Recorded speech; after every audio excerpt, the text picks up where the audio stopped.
General Hospital spoilers update for Thursday, January 22nd indicates that Willow Kane will make some big decisions while Tracy Quartermain extends an alibi offer.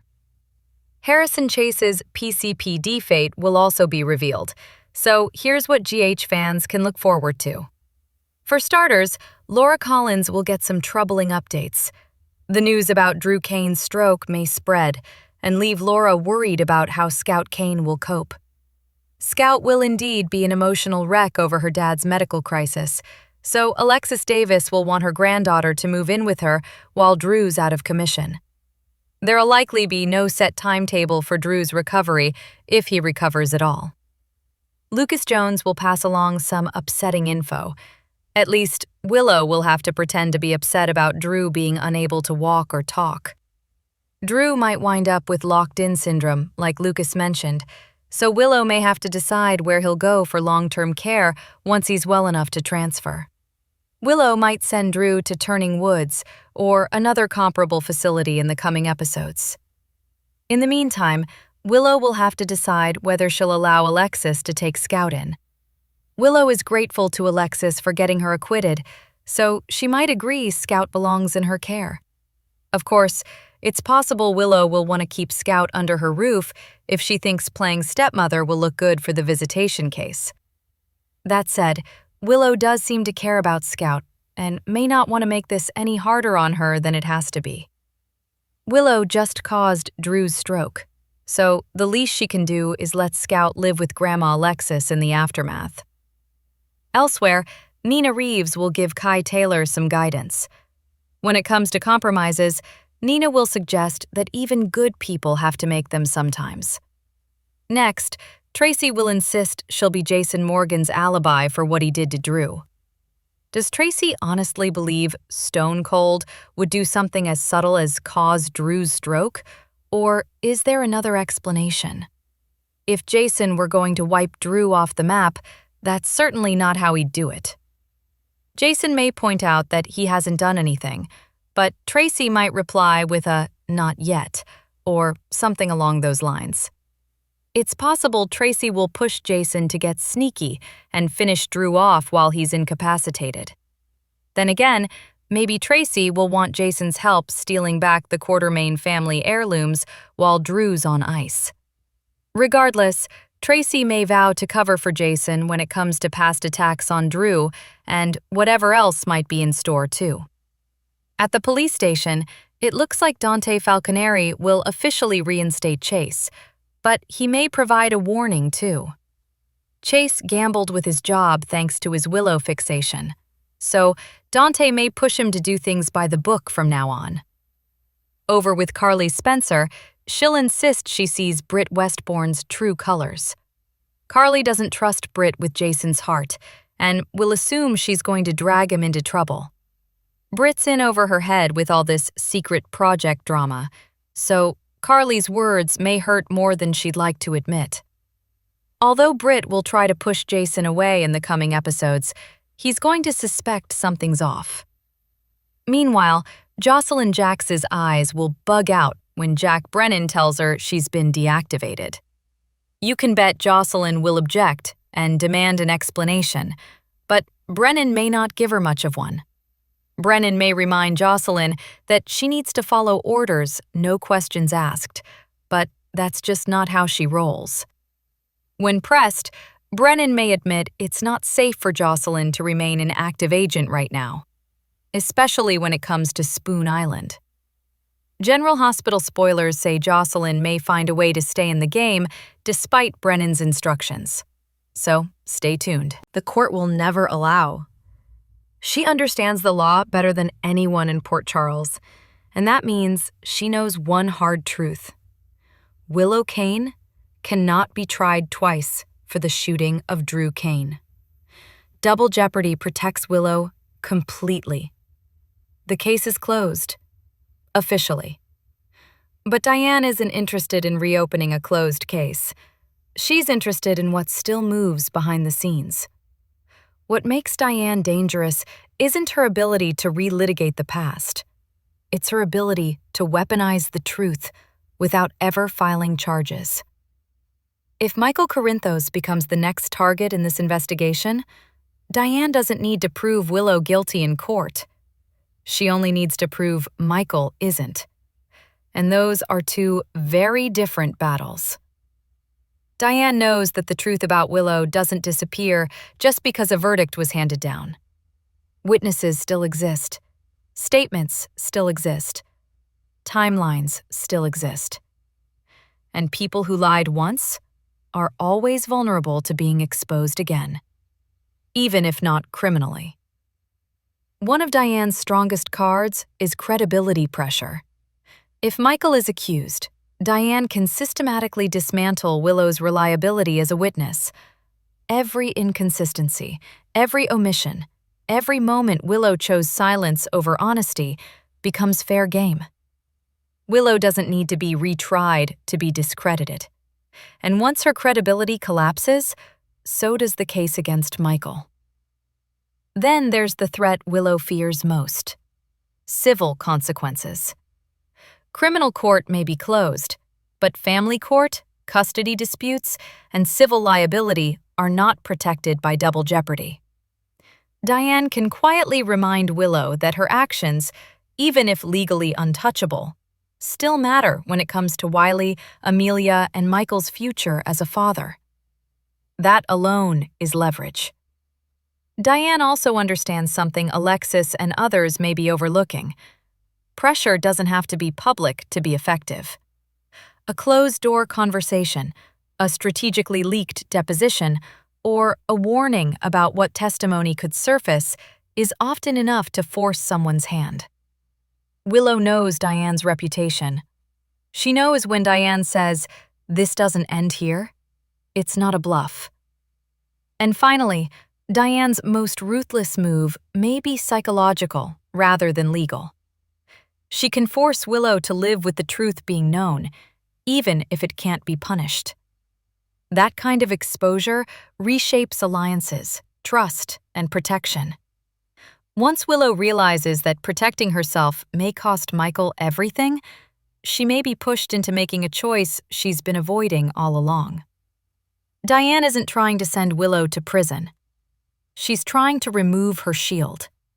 Because once Willow loses protection, emotional, relational, and strategic, Michael no longer needs to be saved by a verdict.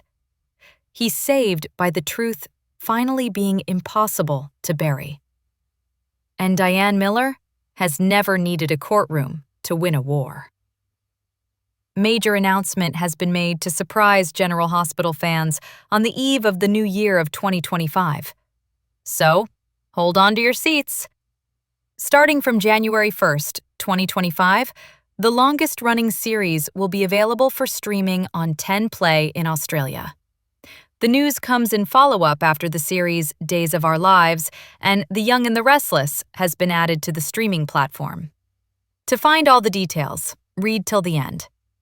A thrilling news awaits all the soap lovers as a major revelation has been made to raise their excitement.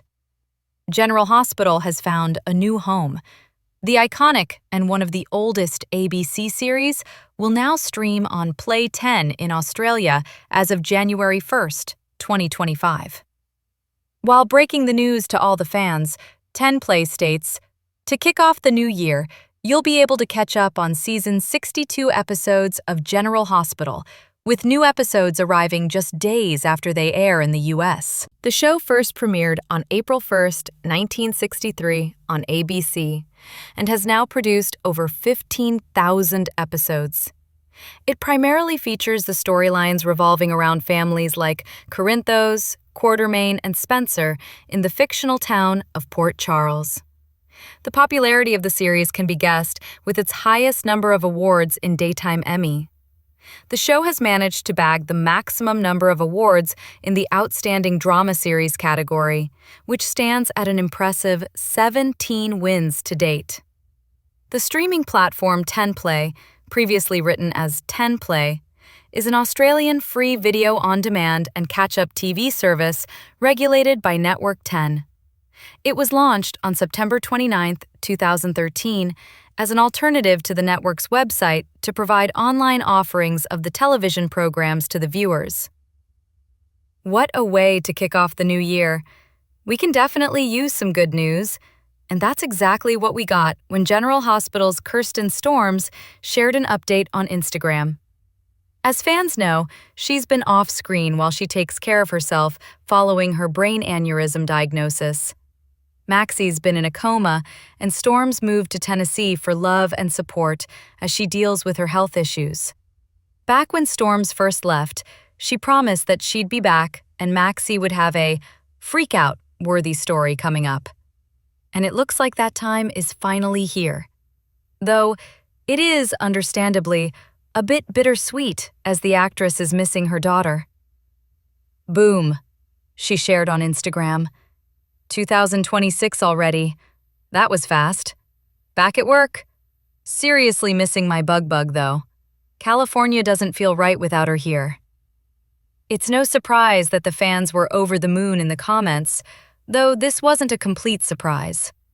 Storms shared an update just before Christmas as she pondered her next move on her health journey and whether she wanted to tackle surgery for her aneurysm or keep monitoring it. My last appointment was with a new neurosurgeon in St. Louis, she wrote on Instagram. He told me that I am in the gray zone for the aneurysm procedure. It's not super small, but it's not at the mandatory surgery size. Basically, I can keep monitoring it, or have the coiling done, but he told me I wasn't in immediate, OMG, it's going to burst tomorrow, kind of danger. And before she signed off, she did tease that, maybe you will be seeing me back in Port Charles soon. The most important thing, hands down, is Storm's health. But we're happy to see that soon is now. It is, though, the perfect time for Maxie to wake up, now that her formerly late husband is back in the land of the living and getting awfully close to Maxie's bestie, Lulu. Of course, we're all still up in the air about how much Nathan is actually Nathan, but no matter what, waking up to see his face is going to throw Maxie for one heck of a loop. The latest General Hospital spoilers suggest the series has reached a chilling narrative crossroads, one that fundamentally redefines Willow Tate, fractures her remaining relationships, and may permanently close the chapter on Drew Kane. At the center of it all lies a haunting possibility that Willow has finally confessed to her biological mother, Nina Reeves, about both attacks on Drew, the shooting that nearly killed him and the later, far more calculated syringe injection. This is not merely another shocking twist. It is a carefully constructed psychological turning point that reframes Willow's entire arc, exposing a darker trajectory that has been quietly building beneath her long-established image as Port Charles's moral compass. For years, Willow was portrayed as the emotional and ethical center of many storylines, empathetic, restrained, and defined by quiet endurance. She was more often a victim of circumstance than an architect of destruction. But recent episodes reveal that this perception may have always been incomplete. The shooting of Drew marked the first visible crack. While the jury ultimately cleared Willow of legal responsibility, the narrative made a critical distinction. Legal innocence does not equal moral or psychological resolution. The verdict freed Willow from prison, but it did not heal what had already fractured inside her. The syringe attack obliterates any remaining ambiguity. Unlike a firearm, often associated with impulsive, emotionally charged violence, a syringe requires proximity, control, and intent. It is intimate, precise, planned. In storytelling terms, it signals a decisive shift from reactive behavior to deliberate action. The implication is unsettling. Willow may no longer be acting out of momentary desperation, but from a belief that Drew must be eliminated to restore her sense of order. Drew's role in this story extends far beyond that of a romantic complication. He has become the emotional symbol onto which Willow projects every loss she has suffered: her marriage, her children, her social standing, and her sense of identity. Her affair with Drew destabilized her family, but the revelation that he also slept with Nina shattered whatever emotional logic she had left. In Willow's mind, Drew transforms from flawed partner to the embodiment of betrayal itself. Rather than distribute blame across a web of complex choices, her psyche simplifies the narrative, focusing all guilt, rage, and regret onto a single target. Drew's survival of the shooting only intensifies this fixation. Closure is denied. The conflict remains unresolved. Narratively, this makes the syringe attack feel less like escalation and more like completion, an attempt to finish what she believes fate left undone. From a storytelling perspective, the syringe attack raises the stakes dramatically. It challenges the jury's earlier assumption that Willow was incapable of sustained violence and forces other characters, and viewers, to reassess her entirely. This act suggests not only premeditation, but a chilling clarity of purpose. Willow is no longer merely unraveling.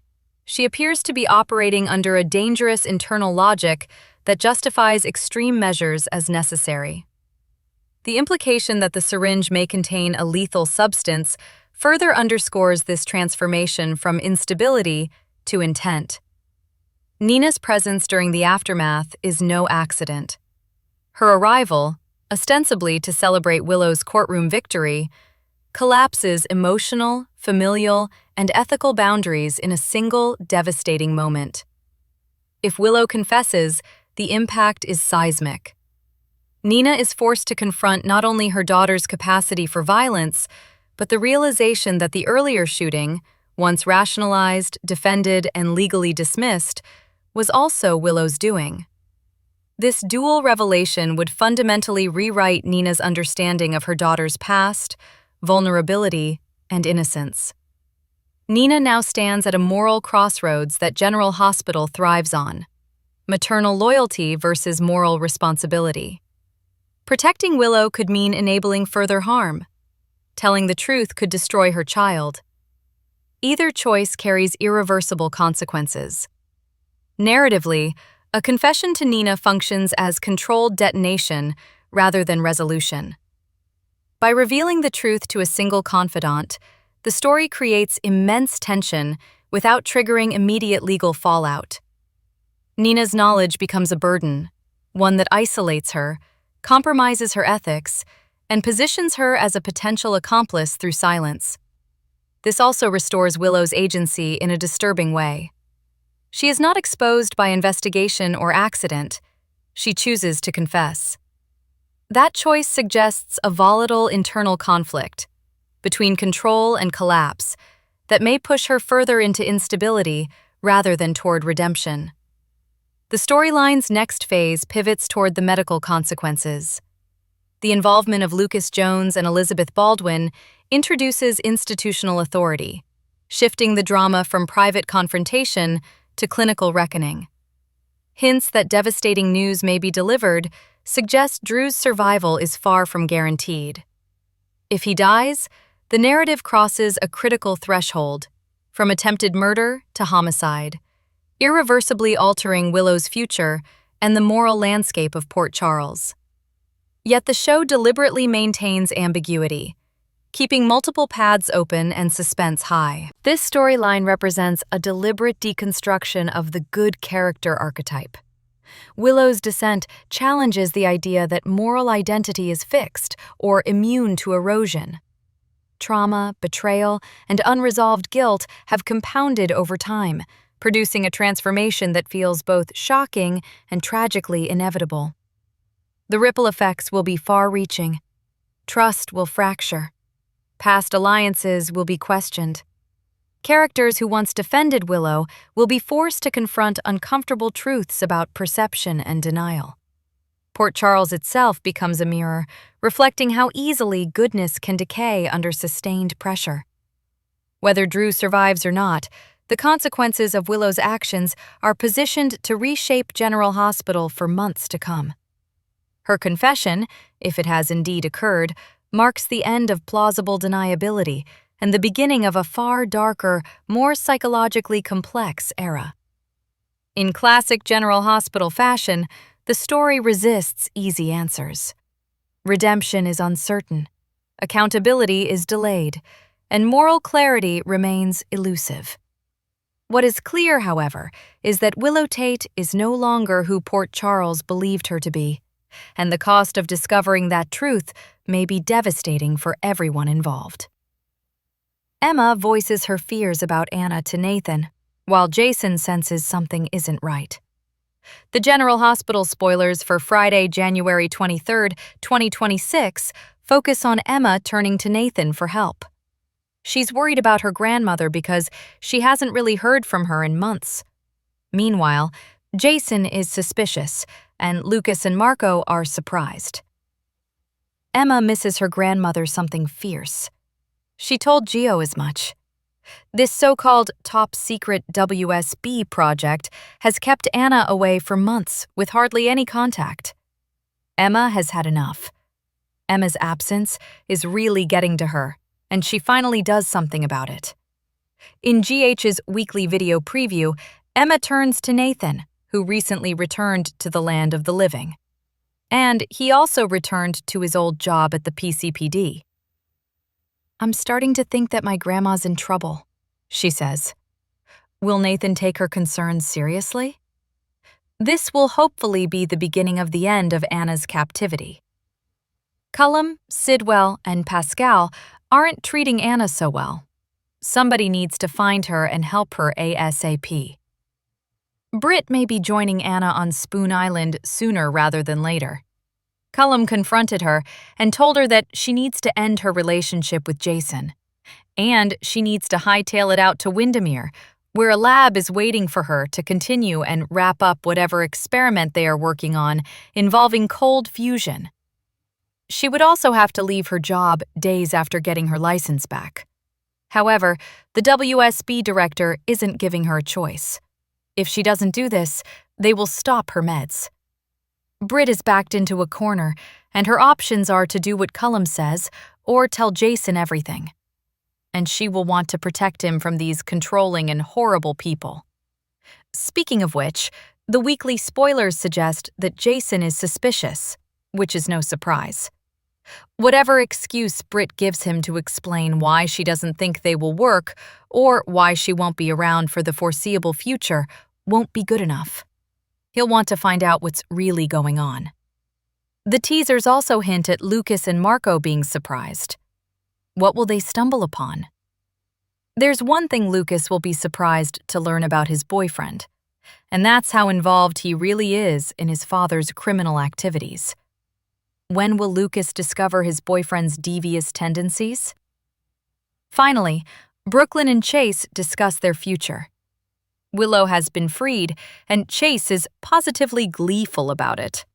In fact, he helped make it happen. And Brooklyn's relationship with Gio is in a much better place. Is expanding their family on their agenda again? Subscribe for more.